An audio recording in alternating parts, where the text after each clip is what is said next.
If you've been eagerly awaiting the Warhammer 40,000 Space Marine sequel, then Boltgun is going to act as a nice little stopgap. It takes place on the same planet, basing itself on boomer shooters of old, is priced to sell, and has a chainsaw that will let you leap from one side of the battle to the other and cut someone in half. But is this Ultramarines codex full of errors and glitches? Well, let's find out. Your mission, no, you don't have a choice.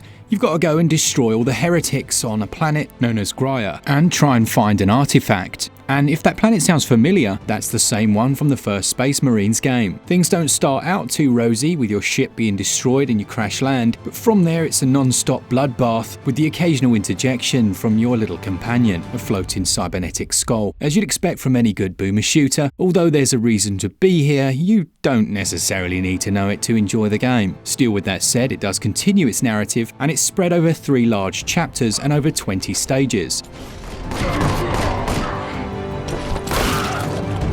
Let's jump right into controls, and the first thing you might want to know, does it have gyroscopic controls? And the answer unfortunately is no. It's a real shame, as they've even gone to the effort to show joycons within the menu. All of the access and sensitivities can be changed even down to acceleration curves, but alas, there's no gyro. With a Pro controller though, it's very easy to control, opting to force the player into perpetual motion, quite similar to Doom 2016. This is facilitated by the now legendary chainsword.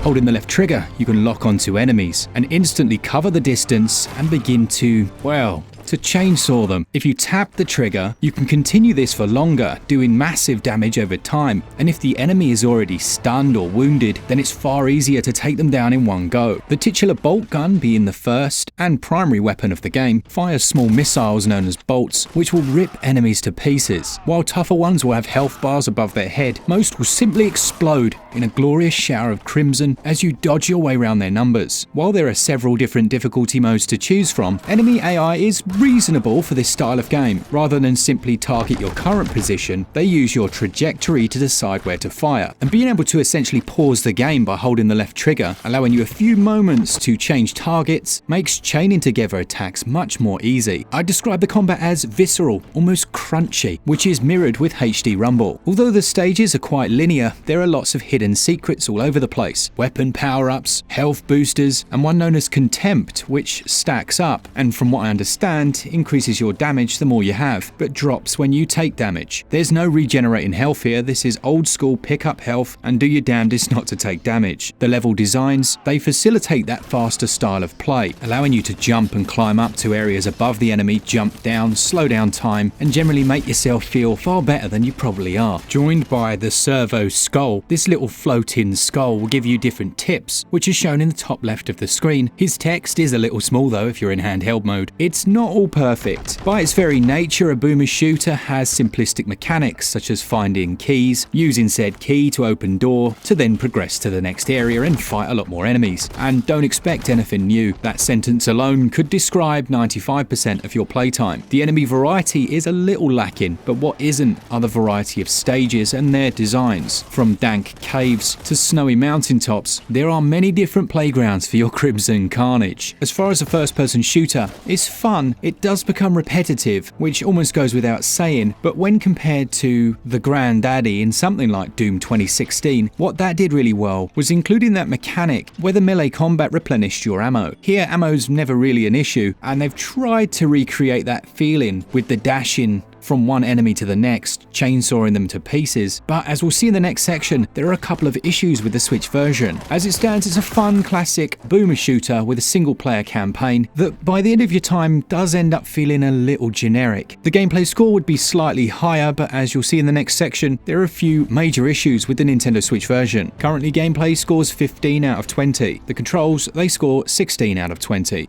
Artistically, Bolgun looks great, from the intro cutscene to the depiction of the world itself. and the enemies that you'll encounter. It also does that epic thing I enjoy so much, where two enemies may be on opposing factions and fighting in front of you, only for you to intervene. And there's some nice attention to detail, such as when you're AWOL and he'll begin to flick through the pages of the codex. Now, we knew something was up when the Nintendo Switch review codes were delayed until today, that being the 22nd, but we were allowed access to other versions of the game. So I played most of my time on PC using the Steam Deck in handheld mode and was fully expecting terrible performance on the Switch version, but that wasn't the case. Not entirely. The Switch version targets 30 frames per second and it still uses the same retro pixelated style. In the options menu, if you'd prefer something that just looks a bit more low poly, you can actually remove the pixelation. This is something I did almost straight away and felt that it looked better overall. The Switch version has some fogging in the distance, but it does maintain that 30 FPS with the occasional drop when there's a lot of action on screen. Where things go awry is with the sound. What made me enjoy it so much when playing on the Steam Deck were the ambient sounds, the directional sound, the crunchy nature of all the weapons. And I think the only way for me to show you what I'm talking about here and the difference between those versions and the Switch version is for us to look at a small passage of play. First up, we've got the Steam Deck.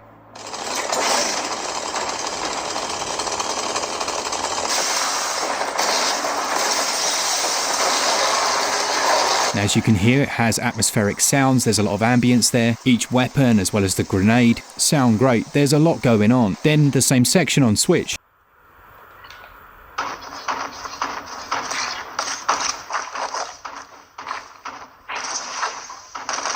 It's night and day. There's just no sounds for half of the things that there should be. Grenades are often silent. Weapon reloads are silent. Most of the ambient sound in the game is completely absent. Now, I don't know if you've ever tried playing one of your favorite games with the sound off, but it feels like a completely different experience. It's not all missing. The stamps of your suit can be heard above anything else. But when you pick up a new gun, squeeze the trigger for that moment of glory, and this is what you hear. It's incredibly disappointing. Now, I'm sure this is a bug, and this is why the game was delayed in terms of us receiving codes, but people picking it up on launch day on Switch, you're not really getting the correct experience. I even noticed some pieces of music not playing, sound effects for environmental objects were missing, and having got the performance to a decent enough level, I'm really surprised they didn't just go the extra distance and fix that audio. This is version 1.0.1 or 1.001, and keep your eye on that top pin comment. As soon as it's updated, I'll do an all patched up episode. And look, you're going to enjoy the game still, but you may feel like it lacks a certain atmosphere, and that will be why. Overall, I give visuals and performance 15 out of 20. I didn't have any crashes, but the load times are also quite long, and there are some visual glitches when moving around corners, as you can see here. Sound and audio, right now, that scores 8 out of 20. It's almost broken. All things on balance, value is going to be a difficult one. Now, had the game run perfectly with perfect sound, this would be a very different feeling review. And as I say, you've got 3 large chapters, over 20 levels, various difficulty modes, you've got hidden secrets in each stage, and the whole thing fits into just over a gigabyte and costs 17 quid here in the UK or your regional equivalent. That is very good value. I would wholeheartedly recommend picking it up at that price without any of those issues. Even if you do still pick it up, I think you'll enjoy it, but this score would have been so much higher. I give value 16 out of 20.